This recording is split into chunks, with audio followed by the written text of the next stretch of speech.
Now I'll be talking to you about the MTS Society. The Marine Technological Society is a society, is a huge group which focuses on underwater robotics and the development of marine technology. So, how do you start a student section of the MTS Society? Basically, what you need is first you need to file a petition. The minimum requirements to file a petition is 8 members.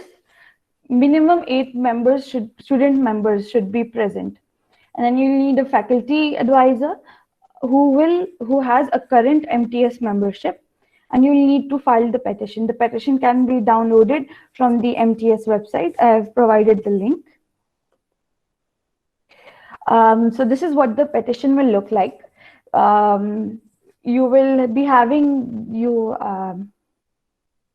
have to decide on a name that like ours is MTS AUV ZHCT Club.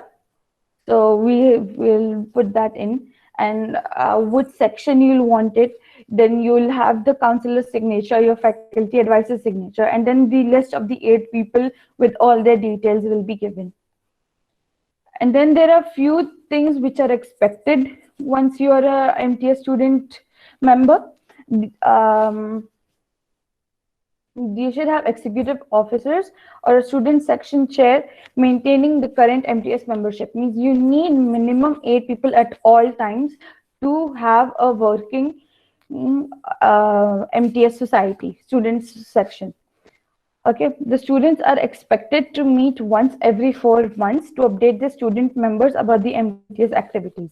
Like so, you will have quarterly meetings in a year where you will discuss all that is going on, and you'll be updating that what are the activities that have happened. The addition, like again, there are some musts listed over here. Minimum 8 numbers of current MTS student members. There should be one local event every year. You should submit an annual report. Dates are given. By this date, an annual report of accounting of all the activities which have happened, all the meetings which have taken place, everything that has happened. An annual report will go to the main MTS Society branch, the headquarters, and annual update of contact information every year. If there are any changes in the contact information that have to be provided to the MTS Society, and after every quarterly meeting of all the activities which have taken place, you will send a report that this is what happened. These are the activities which we have organized and everything on the given dates. So now I'll be handing it over to Jawad Bhai, who will be talking to you about the benefits of the student section of the MTS Society. Thank you, Salma.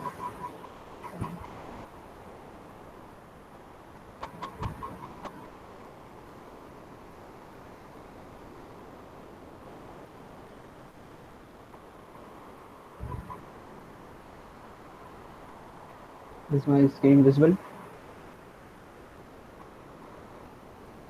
All right. And my audio, everything fine? Yes, you're audible and visible. Okay. So, as you heard about the different aspects of the autonomous underwater vehicle club, the mechanical part, the electrical electronics, and the management and computer part. So at the end, the student thinks, okay, these are all the complications and the benefits, but what exactly will I get after I complete my BTech? And that's the important point. Whether you get a job or not, whether you get into masters or not, how will this club actually help? So there are two major benefits of joining any extracurricular club. There is the industrial exposure and the research exposure. But specifically for underwater robotics, as you know, it's a very, as you can say, the latest research area plus the industries is also advancing in this. So the industrial exposure during the club actually helps you in experimenting and knowing new and different softwares. Everything audible, right? No. Yes. So, as my team member Shubham said about SolidWorks, there are various other platforms for mechanical simulations as well.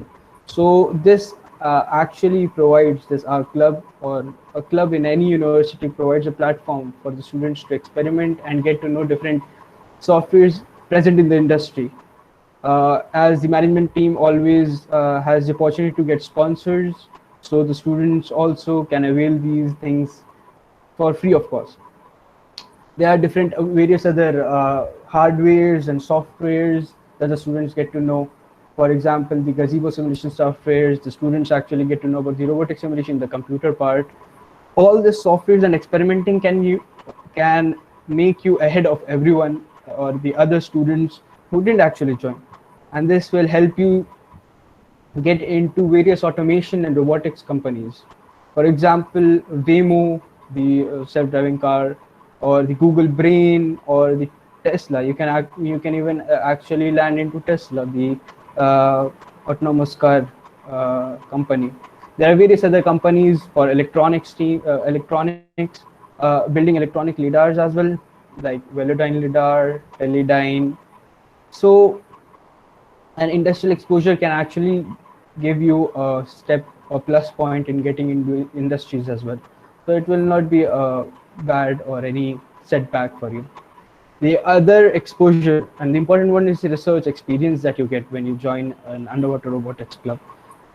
And this is actually day by day increasing because as the drone and the self-driving car industry is already reaching its peak, even though a lot of more changes are required, but underwater robotics is still at the initial phases.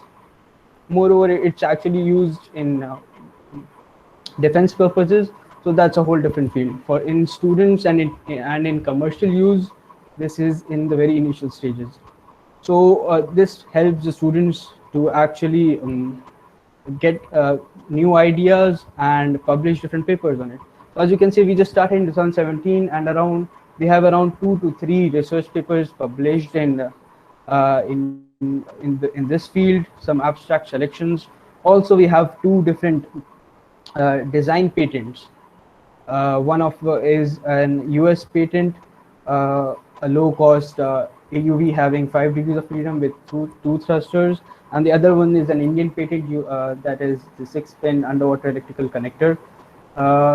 Giving you a small idea about what a patent is, it's an intellectual property right, which means that if you come with a novel idea, you can actually register it, and once you get the patent, anyone who wants to use it will have to take a permission.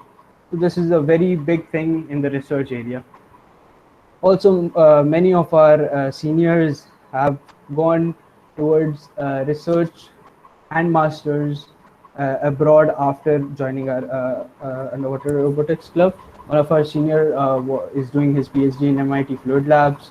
One is doing his PhD in Johns Hopkins. There are different various research projects all around the world with regard to underwater robotics.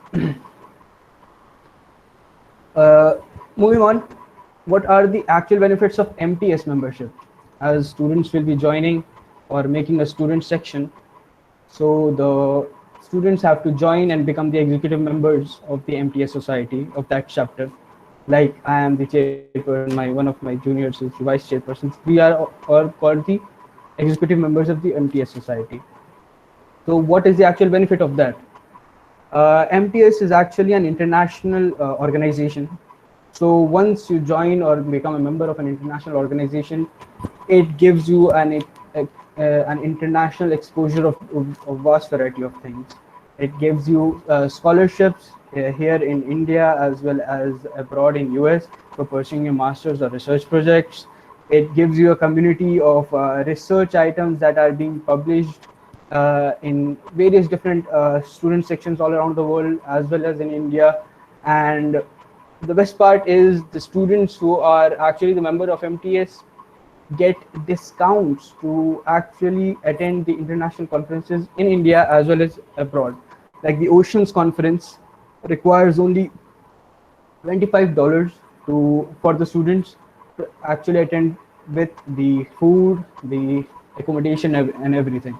So it's a huge plus point for students whoever joins MTS. Plus, there are different perks like getting the newsletters weekly, improving leadership qualities, attending different various summer camps, and getting to know various students who are in different student sections all around the world.